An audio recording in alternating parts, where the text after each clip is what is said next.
Hey, what's up, Stay Tuners? It's your good friend Jimbo here, letting you know that today's podcast is presented by Podgo. Podgo is the easiest way for you to monetize your podcast, providing podcasters with a flat rate for ad space so you always know how much you get when you include an ad from Podgo. I recently joined as a member and you can too. Apply today and let them know that you heard it from Stay Tuned Sports and you start earning today. That's podgo.co at podgo.co.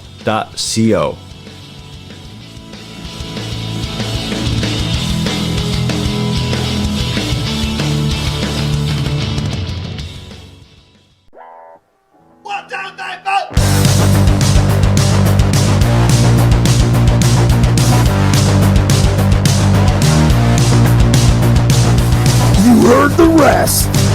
Now here's the best Stay Tuned Sports Podcast. And hello there, all you Stay Tuners. Welcome back to another episode of Stay Tuned Sports. It's your good friend Jimbo here, back again, 2 weeks in a row on time. You know, maybe it's a good thing now. Unlike Mr. Conor McGregor, his outcome, and it's kind of, not funny what happened to him, but it's kind of funny too that it's his birthday week, so he gets suspended with a broken leg now. But not too much to talk about today. It's kind of a slow news week, sports news week here. So obviously we're going to talk a little bit about UFC 264, McGregor versus Dustin Poirier. Obviously everybody knows what happened so far. So we're going to talk about, where does Conor go from here? Where does UFC go from here? Some of the UFC fighters chiming in about some things that have happened. And our guys over at the NSRA League, Stay Tuned Sports Podcast Truck Series was back this past Friday at Twin Ring Otege. And pretty much like the whole season. It was a very entertaining race. And before we get into talking about that though, head over to staytunedsports.net so that way you can follow all of our social media accounts, because sometimes I live tweet during the UFC fights or bare knuckle, which will be next Friday, so no picks this week. And then also head over to www.buymeacoffee.com/stsports in case you want a different way to help support the podcast. You could, buy me a beer, like Scott Crump did this past week. Thank you, Scott, for the support there. And we didn't get no phone calls this week of any comments or questions for our STS chat segment, and I'm pretty sure there may be some after what I'm going to say about the whole Conor McGregor situation. So if there's any comments that you would like to bring up about my opinions or any questions, all you gotta do is dial 612-STS-CHAT, which is 612-787-2428. And that way I'll have you on the air, I'll answer your questions or make a rebuttal to any of your comments. And it's a good way to get you guys involved with the show, and that's what I'm trying to do here, is get you guys involved with the show, plus on our Twitter accounts and our Facebook accounts. So, like I said, this past Friday, the Stay Tuned Sports Podcast Truck Series was back after a week break for the 4th of July over on 3Y TV on YouTube. And it was good to hear Peter and Drew back commentating for the race and chatting with some of the regulars, as we'll call them, in the chat room during the race. But early on there was a little bit of drama there. Chris Darling and Ben Izinga had a little fisticuffs, if you want to call it that. I guess Ben was trying to make a move on Chris or whatnot, and kind of clipped Chris a little bit there, and Chris seemed like he didn't take exception to that well. And roughly about a lap later, they got into it again. I think both of them spun out. If not both, Ben definitely got spun out. A few laps later, happened again, and I believe that's when Ben Izinga pulled the car to the garage and called it a night. Feel bad for Chris Darling. Had a good start to the season and just seemed like past, I want to say 5-6 races, just been having bad luck. I know, this past one he didn't finish that well. The one before that, which I think was Darlington, he finished like 4th there. But all those other races, the last 5 or 6, 15 or 20th place. But he is locked into the chase, so it's not like he's in any danger of missing out of the championship chase.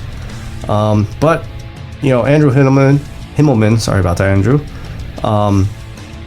did take the pole and did decide to not take the butt kicker challenge this week because JT Poole ended up taking the challenge the week before, the race before, and won it. So we're back down to, I believe it's like $5 a week for every race that it's not taken. And sticking with Andrew Himmelman here, I mean, he had a hell of a race. He led like 83 laps, so he had like the most laps led. And towards the end there, James Lorello, our STS driver, the first half of the race, just kind of hanging out. It seemed like he just couldn't figure out the racetrack or how to catch up to some of the racers. But that second half of the race, he just turned it on and got up to the front there, and for a good few laps, him and Andrew had a good battle. Back and forth, you could see James trying to set up some moves to get around Andrew, and Andrew was able to hold him off a few times.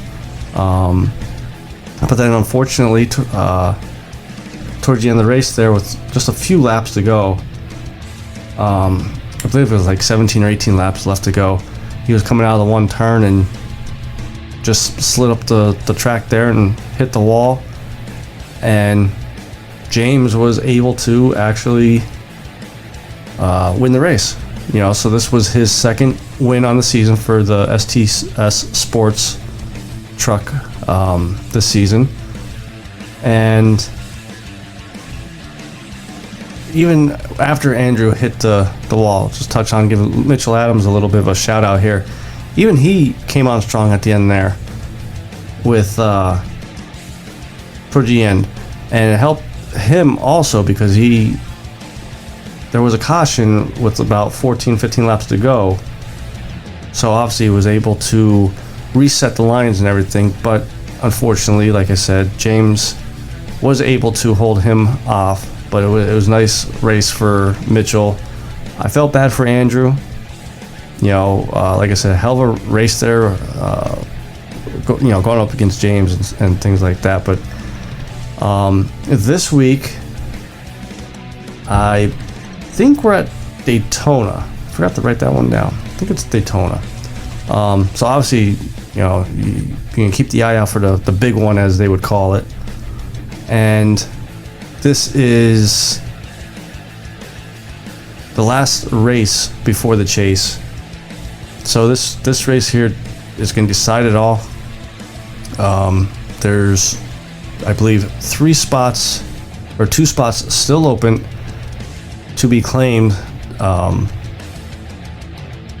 run, in the chase, to have a chance at the championship, the Stay Tuned Sports Podcast Championship.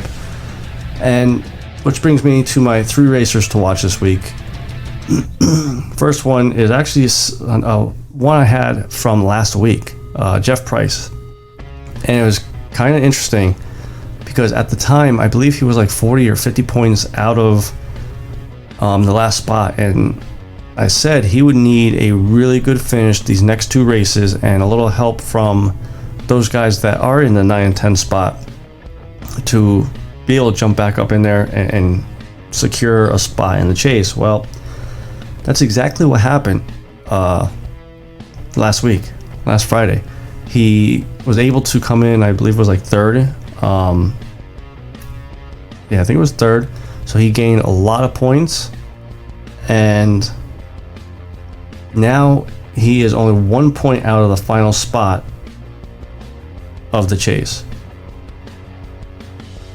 Seemed like the past few races he's been consistent. He's been up there. But that's the thing with racing, is all it takes is one little mess up by someone that could wipe out the field, and you can go from 15th to 5th just like that in a blink of an eye, especially now with Daytona, because one car could take out 20 cars. And kind of like Jeff, I like his personality when he does get up on the podium there to talk to Drew and Peter. So I'm kind of pulling for him. It'd be nice to kind of see him in the chase there. So that's my first racer there to watch for this weekend. My second one is Ben Adams. He came in 4th last week. Had a hell of a race. I think he even was up to 2nd place at one point. Him and Mitchell Adams were having a good battle there. Right now he is in like 8th or 9th of the chase. So he's in the chase.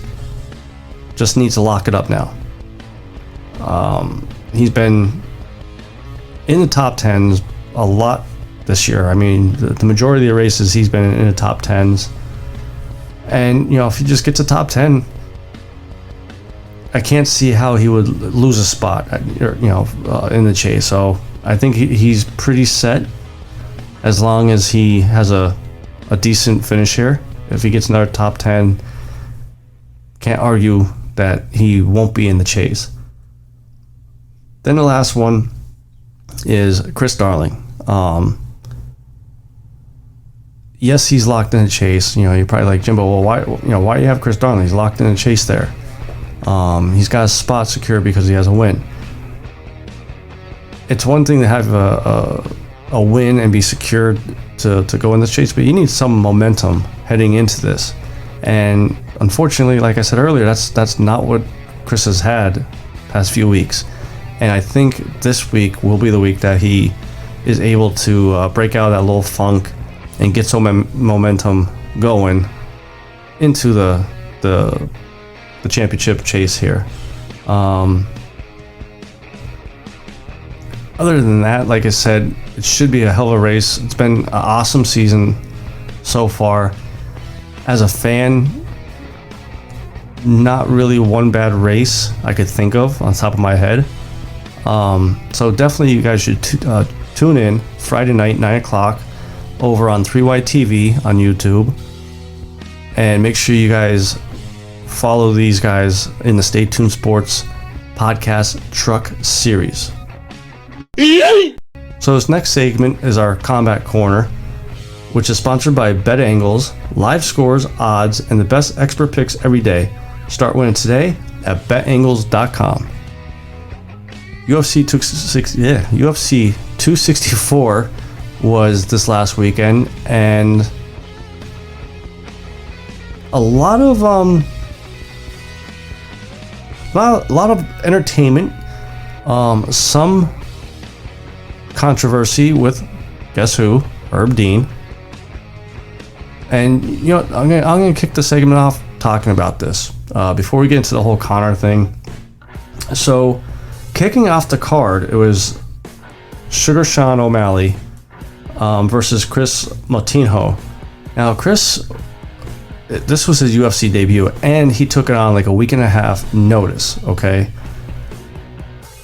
First off, I'm not making fun of the kid, but I guess in a way I am. He came out with this green hair that I don't know if you guys ever played. I think it was a Super Nintendo game, but you could also play on the computer. Lemmings, where you had like these little green-haired guys walking around. You had to build up ladders and stuff to safety, and I thought it was a really cool game. But that's what this kid looked like, and I'm thinking, man, he is gonna get mauled by O'Malley. O'Malley has beaten some good competition. Lost one fight to Marlon Vera, and mostly because he sprained his ankle or whatever it was. And I'll tell you what, I'm probably gonna start following this kid because he was a freaking beast. He took every shot that O'Malley sent to him, every kick. I mean, yes, he was bruised and battered and just disfigured by the end of the fight, but he showed a lot of heart. And even, I wouldn't be surprised if there was one of the rounds he took from O'Malley, from at least one of the judges. He just constant pressure, kept going forward. O'Malley, he was landing the punches and started getting a little cocky, and a couple times I think O'Malley got lucky because Chris was connecting. Now, honestly, I wouldn't mind seeing these guys fight again because it ended up getting fight of the night, which is awesome to begin with. For a guy that is making his UFC debut, it just showed that he didn't let the lights or the stardom of O'Malley get to him. He just looked at it as another fight and said, let's go. The controversy was, this was a 3-round fight, 5 minutes each, so 15 total minutes. Yes, he was pressuring O'Malley, but O'Malley was picking him apart. Swollen face, swollen nose, but Herb Dean never stepped in until 30 seconds left in the fight, in the 3rd round. Now, Twitter just totally blew up on Herb Dean about that, and so did I. It's one thing to say you're stopping it because he's taking too much damage, but you already let him fight 14 and a half minutes. What really is going to happen in the next 30 seconds? He's shown that O'Malley's punches weren't rocking him, weren't knocking him down. Let the kid finish. He was even, like I said, pressing forward. Who could have say he connected on one and knocked out O'Malley? But you took that chance away from him. And I like Herb Dean. I used to think he was one of the best in the business, and he's getting up there with the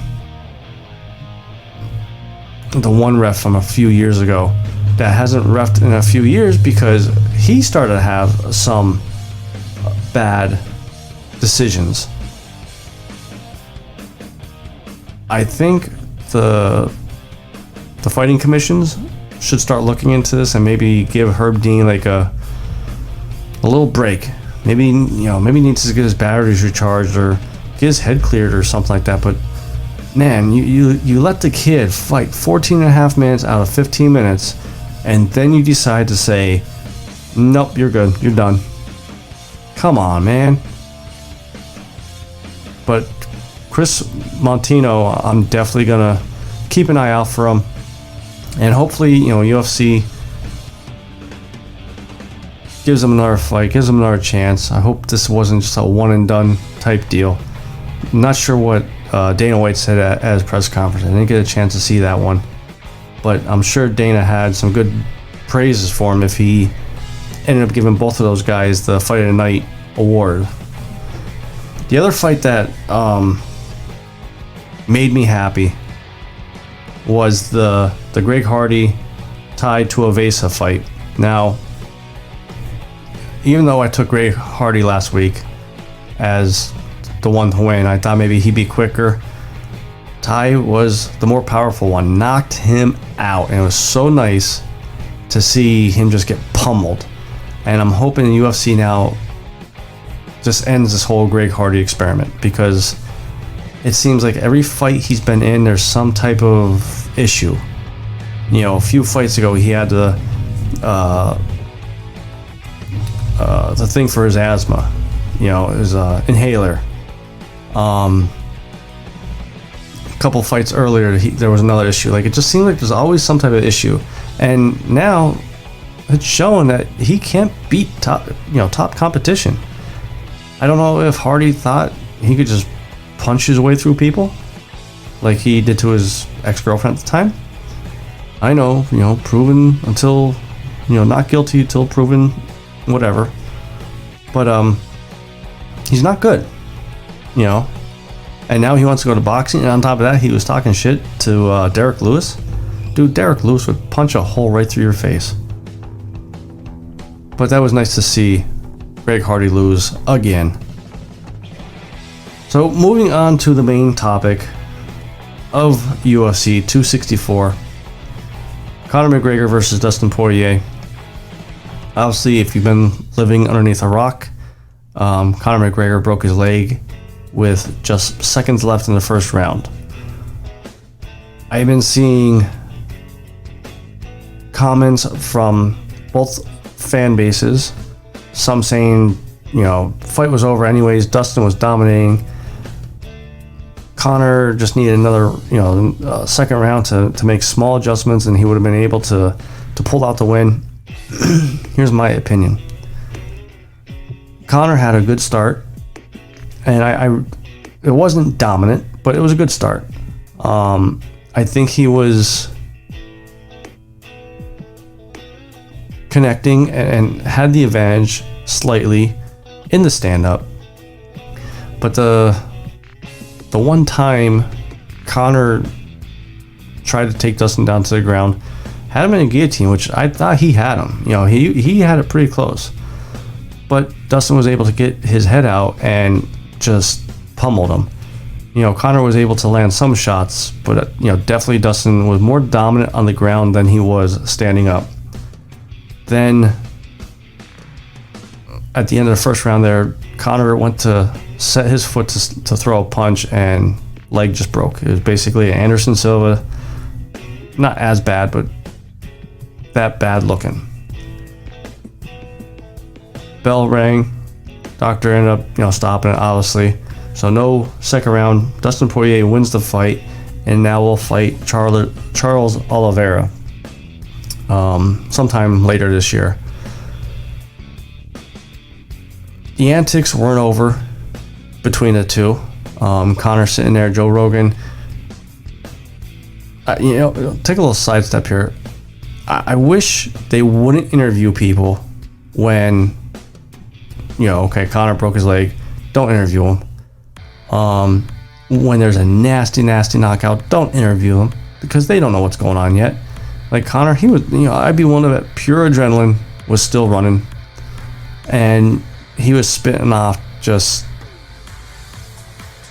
not right things. You're screaming at Dustin Poirier after he won that you're going to kill him in his hotel room. This fight's not over. I'm going to kill you. There's one thing to promote a fight, but there's lines in everything. And this one, I'm sorry, I think Conor went over the top. I understand that, like I said, his adrenaline's pumping. He's upset of how the fight ended. Gotta have better composure though. And, so getting back on track here, where does Conor go from here? I said last week, his legacy's on the line. There's a couple people out there saying, well, you gotta do the rematch. You gotta do Dustin Poirier versus Conor 4. And I say no. Like, what's that gonna prove? You got knocked out second time. Okay, you knocked him out the first time. Yes, it was a weird finish to the third, but you lost. Now, if you had 3-4 good wins before this, then maybe. But you really haven't beaten anybody legitimately in 5 years. And that was Nate Diaz, who you barely beat, and Eddie Alvarez, who you won the belt off of, and Alvarez left the company. So, where do you go from here? Do you give him Rafael dos Anjos? Maybe, but other than that, there's no point in doing an Nate Diaz fight. The pay-per-view buys won't be as big as, say, 3 years ago or 2 years ago, whenever the talk of the third one, to come about. And now he dropped out of the top 5 pound for pound list. If I'm Conor and I'm talking to UFC, at first, I was thinking, just sail off into the sunset. You don't need the money. You're 33 years old. You're going to be 34 and a half by the time you're able to fight again. So you're on the wrong side of 30. Maybe just do money fights. You know, maybe there will be a fight for Nate Diaz. I don't think it'll be, like I said, as big as the second fight, but it'll still pull money in because both guys are very good promoters. Maybe try to go up to like a catch weight to do a Jorge Masvidal fight. You know, I just don't know what options are out there for him at this stage in his career. Even boxing. And you know what else this does to him too, I really do believe, is it lowers his asking price if bare knuckle wants to sign him. I know there was a year ago or 2 years ago small talks about bare knuckle trying to sign Conor when he was having his little spat with Dana White. But now, definitely do it, I believe. And, you know, okay, you want to box. I think there's more technique in boxing than bare knuckle. And, you know, again, I'm not putting bare knuckle down. I mean, you guys know I've been behind bare knuckle boxing since, 2018 when they started. But he definitely would be entertaining in bare knuckle. I think his asking price for WWE has been lowered, even though I don't think WWE would sign him because they're looking to sell. So I just don't see the options out there for Conor, even though Dana came out already and said when Conor's ready to go and Dustin does his thing, they're going to do the rematch. And the only thing that made me wonder was, normally Dana's like, yeah, no, we'll definitely do the rematch. He added a "I guess" at the end of it. So even he sounds like he might be questioning what to do with Conor. If I was Conor, I would just pack it in. You got the money. Not a bad life to retire at 33 years old and enjoy life with your kids and your wife. So I think that's going to be it for this week, guys. Like I said, there's a UFC card this week. Misha Tate making her comeback. I'll probably tune in for that fight, but I was looking at the other fights. I'm like, nothing really jumped out at me. So next week we have bare knuckle, so I'll bring my bare knuckle picks back for our segment, which is sponsored by BetAngles. Head over to betangles.com for all your live scores, odds, and the best expert picks every day. So after you're done doing that, make sure you head over to staytunesports.net. All of our social media accounts, our Twitter, Facebook, YouTube channel is all on the right hand side there. Our merch tab's up top. We're going to start adding some more stuff over the summer here. And also head over to www.buymeacoffee.com/STSports in case you want to sponsor or if you want to show your support in a different way. And if you don't like my Conor McGregor opinion, well, give the STS chat a call. 612-STS-CHAT, 612-787-2428. So, till next week, this is your good friend Jimbo, signing out.